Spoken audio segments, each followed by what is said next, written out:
Thank you.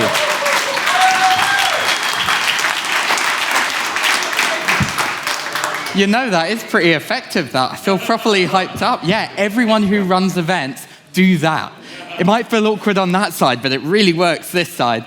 Hello there, my name is Kevin Lewis. I run developer relations at Directus, an open source data platform that sits alongside your database, introspects your database schema, and spits out APIs and a no-code app to interact with it. I'm also director of You Got This, where we run community events and maintain a free content library entirely focused on building people's core skills. I previously worked at DeepGram, Orbit, and Vonage, among others. My DevRel specialisms are developer education and events, so if you want to come chat to me about that in any break, I'm more than open to talking about that.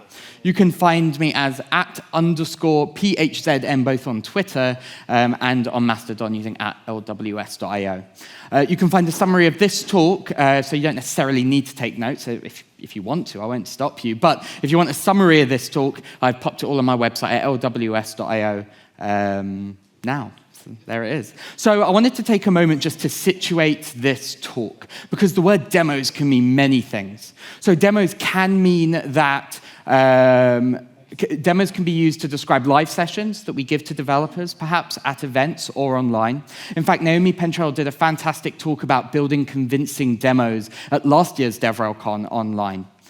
Demos can also be used to describe the experiences that developers have perhaps at a booth or online, whether that is an educational or novel, fun experience. And I touched on this in my DevRelCon talk last year. And finally, and the subject for today, we're going to talk about self-serve technical and code demos that developers can use to do multiple things. We'll talk about that in a moment. And I'll also be referring to Philippe Ozil's blog post on developerrelations.com on building great sample apps. So this is what we're going to cover today. We're going to start by talking about the different user needs and motivations of developers and companies building and using these technical self-serve code demos. Then we'll talk a bit about kitchen sink demos, what that means, when they're appropriate, and perhaps when they don't work as well. I'll introduce you to my idea of atomic demos as a way of deciding what needs to be built. And finally, we'll move on to some questions you can ask when getting started in your own organizations.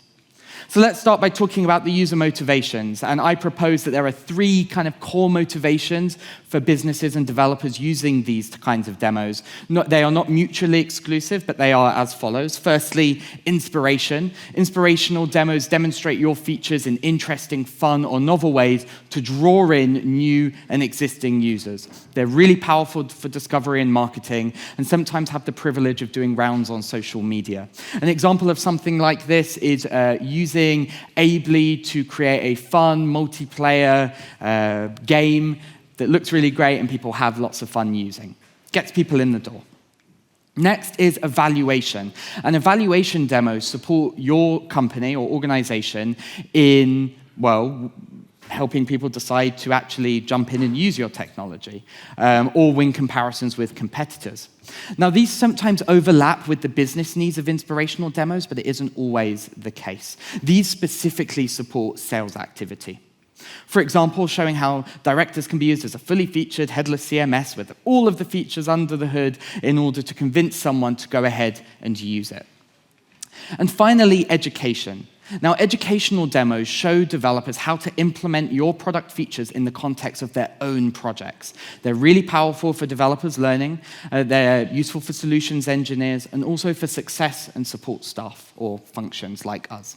So, for example, implementing a green screen replacement with the Vonage Video API.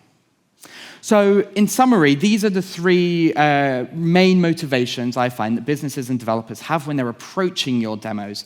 Again, not mutually exclusive, but good as a starting point for the next bit, which is to talk about the kitchen sink. Now, everything but the kitchen sink. This has nothing to do with Elon, by the way. I wrote this talk title well before this series of events unfolded. But everything but the kitchen sink is a saying that means everything you can think of. In the context of demos, it means one which showcases all or many of the features all at once, even if that might not be realistic. Now, kitchen sink demos are often more feature complete, more attention paid to finish and polish. They're often use case driven and may even co-situate your product with some other complementing product from another company. Finally, they're more likely to be maintained and kept up to date to remain functional. And while not always true, inspirational and evaluation demos more closely align to this concept of a kitchen sink demo, perhaps more so than educational demos. Now, here is an example of a self-proclaimed kitchen sink demo. It uses every conceivable feature in the Spotify Apps API at the time it was developed, which was a very long time ago, so I don't know how much of this still exists. But that's a lot of features, and it's wholly unrealistic that a single application built with this API is likely to use all of that functionality at once, but it's here in the kitchen sink demo. I wanted to also just do a quick aside and talk about this concept of business-oriented and recipe apps. In Philippe's blog post on developerrelations.com, he talks about different kinds of sample apps, which I will call demos for clarity, so we're using the same word.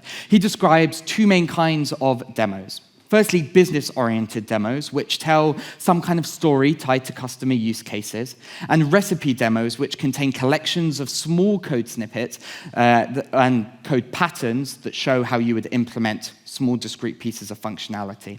And I wanted to raise this not because it's actually a very interesting read on the blog, but also because perhaps business-oriented is a bit more of an appropriate way to talk about these more complex demos than kitchen sink when you go back to your orgs and talk about them. They're kind of one in the same in the way that they are being described.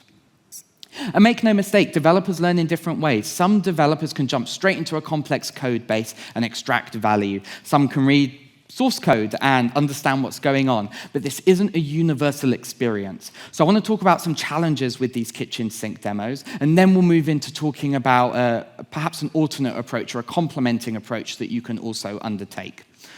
So Philippe makes a great point in his post that these more complex demos expose best practice, which goes beyond just writing code, whether that's software lifecycle management, CI workflows, packaging and release management, and so on.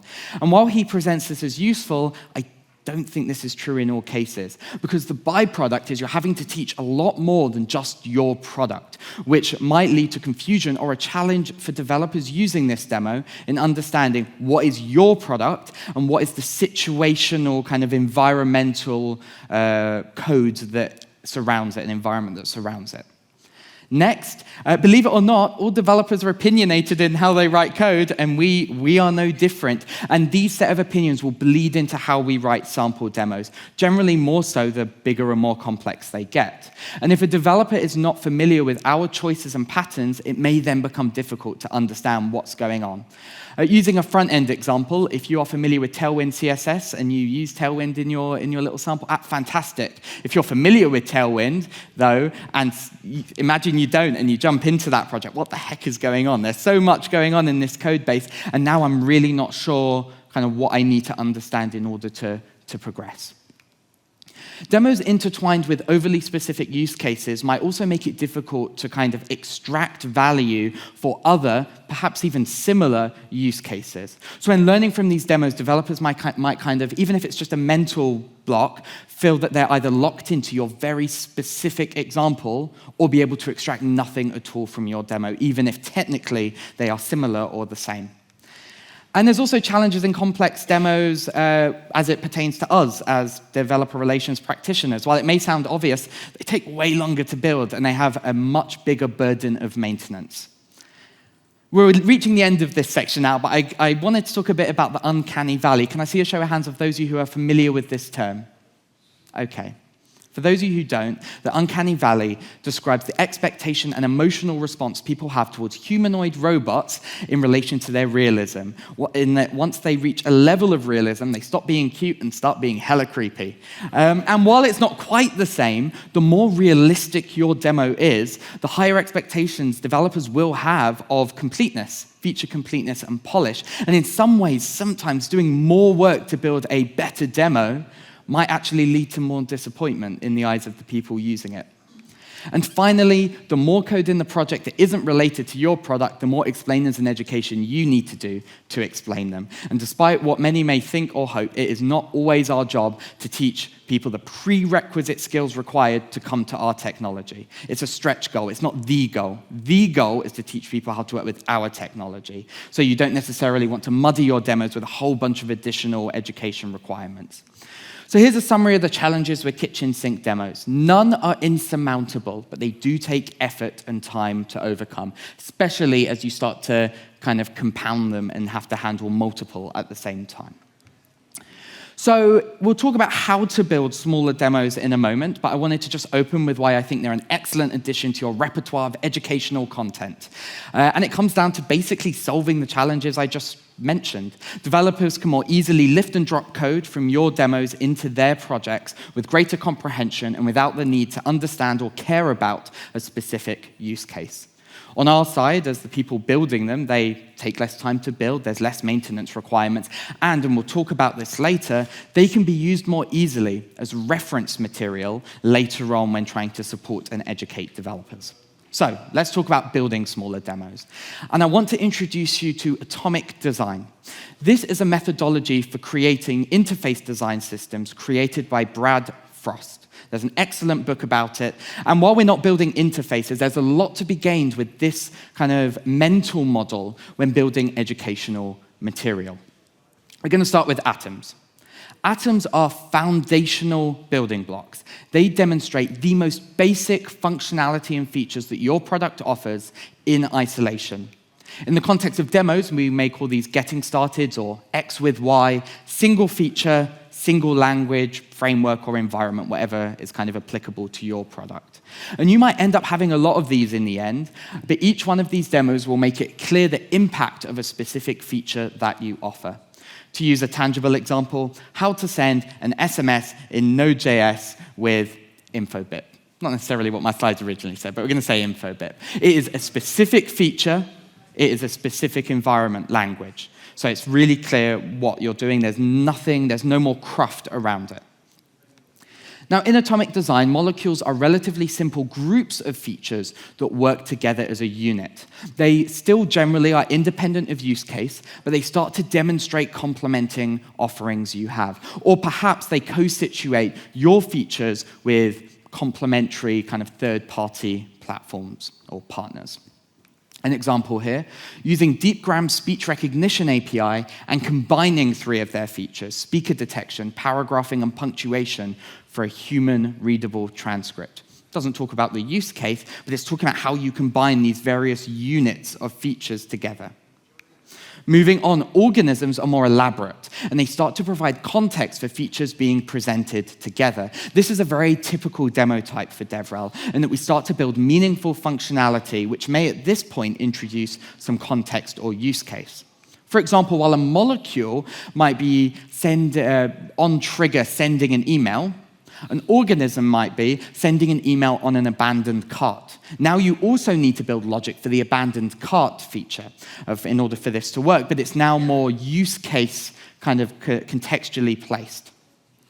Now, atomic design kind of breaks the chemistry analogy here, so will we. Templates are what we would call kitchen sinks or business-oriented demos. They bring together all these discrete pieces of functionality into a more fully featured demo. Expanding the e-commerce example, this would be providing a fully featured e-commerce demo as a template. And as you can start to imagine as we're kind of going down this path here, there's a much higher degree of complexity that's now being reached at this point. In this template, there are several organisms, each comprising several molecules, and finally down to atoms. And that's not to mention that with more complex projects, there's more bootstrapping and kind of environmental code required in order to make them work. To use another example, DocuSign, the kind of e-signing platform, has a set of these kind of template projects. They have one called My Government. I'm going to read you what it says as the description for this, and hopefully you'll start to see this. My Government showcases how a government agency can leverage DocuSign features such as embedded and remote signing, conditional recipients, branding, document visibility, payment, identity verification, and more, because there's more apparently. But you can start to imagine the sheer complexity of these projects, but perhaps very useful, but they take a lot more to build.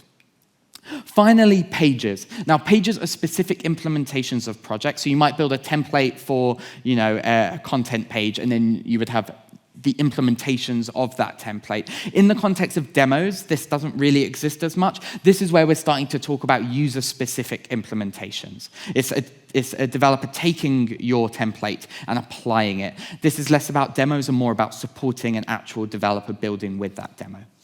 So to summarize this kind of atomic design as it pertains to demos, atoms show a single feature in a single language, framework, or environment. Molecules start to combine complementing features and technologies. Organisms add a little bit more context and the code which backs that up. Templates are more fully featured, sample demos. And pages are user-led implementations, not demos, but I wanted to include it because pages is a concept in atomic design. And so I'm a completionist, so we wanted to add that one on there at the end. And one of the great things is that when you start to build code samples and demos in this way, you can reference the lower level demos when teaching rather than starting from scratch each time. You don't need to teach people how to send an SMS in Node.js. You can refer to that piece of content that exists, and that goes all the way up the chain.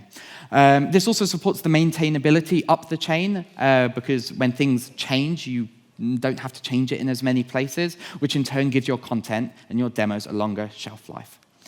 So moving into this last part, we're going to talk about how you can get started with this. Now, I'm going to refer to Naomi's amazing talk on building convincing live demos, where she presents a solid checklist for getting started. And while they're not all applicable, we're going to take what she's built and we're going to adapt it. So props to Naomi for this bit. First thing we're going to do is gather requirements because demos are projects and every project needs a set of requirements before we start, right?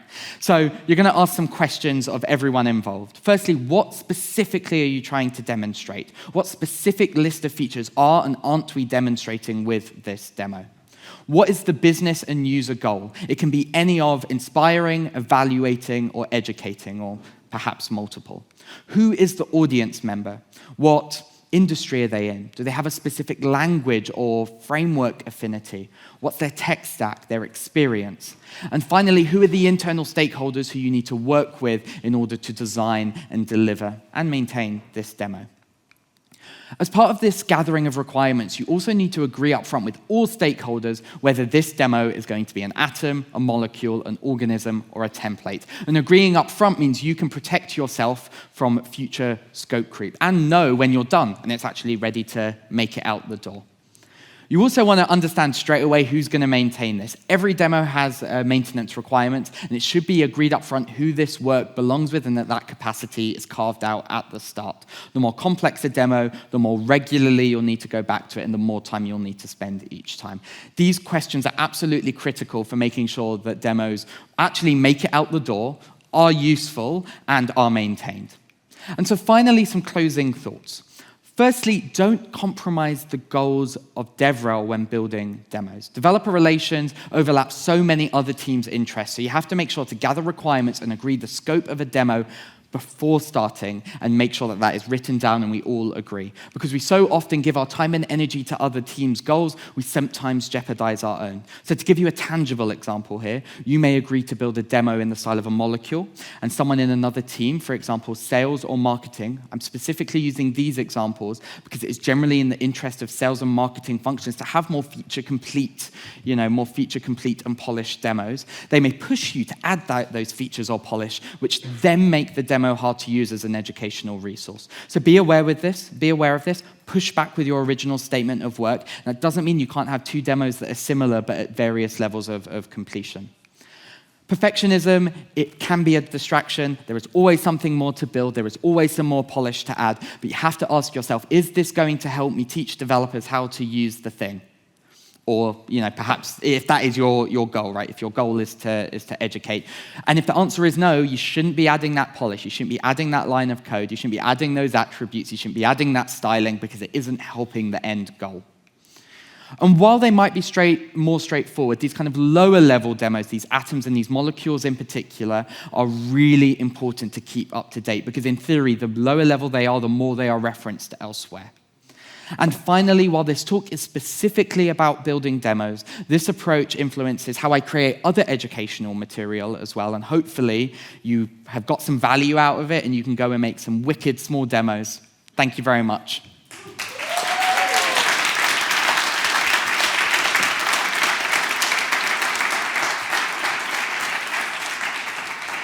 Thank you, Kevin. How about questions, guys? What's the relationship, or how do you balance discoverability and making sure that you have enough code samples to have coverage and discoverability with duplication? With duplication. Yeah. Ideally, so this is a really tough one, right? Because every time you go up the stack, right, every time you build complexity, you are also including code further down. And this is tricky because not every demo generally exists as just a sample app. There we are, it's done. It comes with the associated educational material explainers front page that explains what's actually going on. You simply cannot stop the duplication of code because, as you go up the stack, like that code that sends that email needs to exist in it, but you don't necessarily need to go quite as in-depth in your explainers with that. And maybe that wasn't clear, so I'm really thankful you asked this question. Demos generally don't stand alone. They come with some form of additional educational material, whether that is simply a README that explains what's going on, a blog post, a use case page on your website, and that's where you can avoid the duplication. Fantastic question, though. That was brilliant, thank you. You mentioned the Atomic Design book, and you referred to a talk by Naomi on building convincing demos. Are links to those on your webpage? Yes. Okay, good. Yes, That's they all. are. That's the question. Thank you. Sick. Wicked. Am I free to go? Not quite. I was just wondering, how many of these small demos, kitchen sink demos, have you made over the course of time? Yeah, do you have an idea of? Depends where I've been. So when I get into an organization, part of it is assessing what already exists and what needs to exist. But some companies that I've joined, a lot of these lower level, kind of more atomic demos, they've been created. Vonage, the concept X with Y, was one we spoke about a lot, where we'll go with the core functionality in any of 6 or 7 languages. And most of the coverage was already there. Didn't need to do that. And I mostly focus in that kind of middle of the road. I've built remarkably few of these more template demos because they are so time intensive. And not everyone finds value in them. I think people find value down like this. Oh gosh, I've forgotten my own talk now. Going one level down, the molecules, the organisms rather, I've built quite a few demos at this point. And that's quite typical when you're building a blog post and even if it's a fun little project, chances are it's starting to venture into this world of being a more organismic demo. At some companies, though, that foundation has not been laid adequately, and you have to focus there. Otherwise, you're building on top of it, and you're lacking the getting started guides that people need, free of use case, free of combination with other features. Cool. It's on. When you do atomic demos, how do you ensure findability with the overlapping tagging? I'm really sorry, I didn't quite hear you. Your tags start overlapping, and your small demos may compete with each other. How do you ensure findability if people don't find your demos within this context, but they look for it on YouTube? To be fair, not all of these demos need to be front and center in the way they're presented. Some of them can exist in various guises, in various ways, with various degrees of effort placed on how much you are going to make them findable. Some exist purely as reference material. This is going to help support staff when people come in with a problem. They can send people to this article.